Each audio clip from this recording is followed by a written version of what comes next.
హైదరాబాద్ ప్రజాభవన్లో రాష్ట్ర స్థాయిలో బ్యాంకర్ల సమావేశం నిర్వహిస్తోంది రేవంత్ సర్కార్. ఈ సమావేశానికి డిప్యూటీ సీఎం భట్టి విక్రమార్క, మంత్రి తుమ్మల నాగేశ్వరరావుతో పాటు ఆర్థిక శాఖ ముఖ్య కార్యదర్శి రామకృష్ణారావు సహా పలు శాఖల అధికారులు హాజరయ్యారు.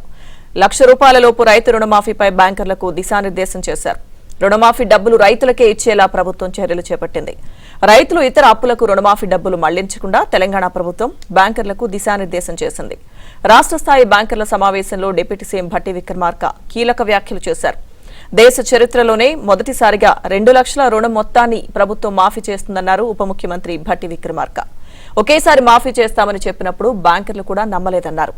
గతంలో ఉన్న ప్రభుత్వం 2 విడతల్లో మాఫీ చేసిందన్నారు. అనేక మంది బ్యాంకర్లు కూడా పలు సందర్భాల్లో రుణమాఫీ వల్ల రైతులకు ప్రయోజనం కలగలేదని చెప్పారన్నారు deputy CM Bhatti Vikramarka. August నాటికి రుణమాఫీ పథకం పూర్తి చేసేందుకు ప్రభుత్వం కట్టుబడి ఉందన్నారు. బ్యాంకర్ల సమావేశానికి సంబంధించిన పూర్తి అప్డేట్స్ మా ప్రతినిధి సిద్ధార్థ్ అందిస్తారు. సిద్ధార్థ్. Thank you Lakshmi Durga. కాసేపటి క్రితం ప్రజాభవన్లో బ్యాంకర్లతోని తెలంగాణ ప్రభుత్వం భేటీ అయ్యింది. డిప్యూటీ సీఎం భట్టి విక్రమార్క, వ్యవసాయ శాఖ మంత్రి తుమ్మల నాగేశ్వరరావు బ్యాంకర్లతోని సమావేశమయ్యారు. ఈ రుణమాఫీకి సంబంధించినటువంటి అంశంలో ఎలాంటి జాగ్రత్తలు తీసుకోవాలి అనే అంశానికి సంబంధించి బ్యాంకర్లకు పలు సూచనలు చేశారు. ఇక రుణమాఫీకి సంబంధించి అసలు దాని మోటివేషన్ ఏంది, దాన్ని ఎందుకు తీసుకోవాల్సి వచ్చింది, ఎందుకు రాహుల్ గాంధీ దాన్ని వాగ్దానం చేయవలసి వచ్చింది, ఎందుకు మేనిఫెస్టోలో పెట్టాల్సి వచ్చింది అనే అంశాన్ని కూడా బ్యాంకర్లకు వివరించారు.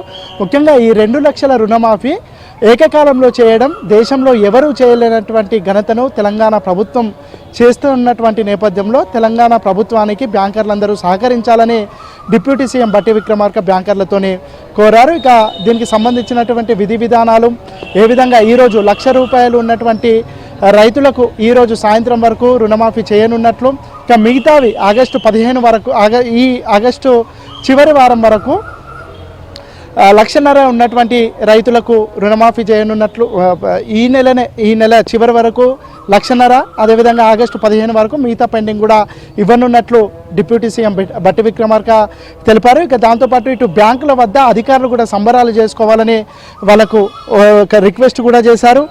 దాంతోపాటు రైతుల ఆత్మహత్యలకు సంబంధించి చలించినటువంటి ప్రభుత్వం ఒక భరోసాగా వీటిని ఇస్తుంది. దీన్ని రైతు రుణమాఫీకి మాత్రమే వాడాలి తప్ప మిగతా గతంలో ఉన్నటువంటి రైతులకు సంబంధించినటువంటి అప్పులకు వీటిని తీసుకోవద్దని కూడా వాళ్ళకు ఒక ఇన్స్ట్రక్షన్ పాస్ చేసింది. ఇక 4 గంటలకు దీనికి సంబంధించినటువంటి ప్రాసెస్ మొదలవుతుంది. 4 గంటలకు ₹1,00,000 ఉన్నటువంటి ₹1,00,000 వరకు ఎవరైతే రుణమాఫీ ఉందో వాళ్ళకి సంబంధించినటువంటి డబ్బులను క్లియర్ చేస్తున్నట్లు మంత్రులు తెలిపారు. ఆగస్టు నెల దాటక ముందే 31,000 కోట్లు రైతు రుణమాఫీ కింద విడుదల చేస్తామని కూడా చెప్పారు. ఈ రోజు సాయంత్రం 4 గంటలకు 11 లక్షల పైగా ఉన్నటువంటి రైతుల కోసం 6,000 కోట్లకు పైగా నిధులను విడుదల చేస్తున్నట్లు కూడా డిప్యూటీ సీఎం చెప్పారు. ఇక తర్వాత 2 లక్షల వరకు రుణమాఫీ నిధులను కూడా విడుదల చేస్తాము వెంటనే అని కూడా చెప్పారు. ఇక మొత్తానికైతే ఇది ఒక దేశ చరిత్రలో ఒక చారిత్రాత్మక విషయంగా ఇది మిగిలిపోతుంది. దీనికి ఖచ్చితంగా బ్యాంకర్లు కూడా సహకరించాలని కూడా ప్రభుత్వం వాళ్ళకు ఒక రిక్వెస్ట్ చేసింది.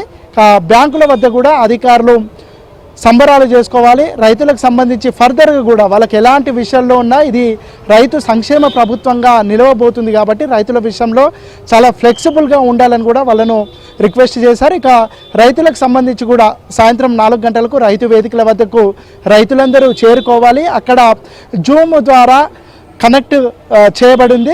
అక్కడి నుంచి ఇక సీఎం, అదేవిధంగా డిప్యూటీ సీఎం, వ్యవసాయ శాఖ మంత్రి తుమ్మల నాగేశ్వరరావు తదితరులు ఇక్కడ సెక్రటరేట్ నుంచి వాళ్ళతో కనెక్ట్ అవుతారు. ఇటు బ్యాంక్ అధికారులను కూడా ఆ జూమ్ మీటింగ్లో పాల్గొనవలసిందిగా వాళ్ళని కూడా కోరారు. మొత్తానికైతే అనుకున్న టైంకి అనుకున్న విధంగా రైతు రుణమాఫీని చేయడంలో చాలా ఇబ్బందులు ఉన్నా వాటిని అధిగమించి రుణమాఫీ చేయబోతున్నాం. సహకరించినటువంటి బ్యాంకర్లకు ధన్యవాదాలు చెప్పారు.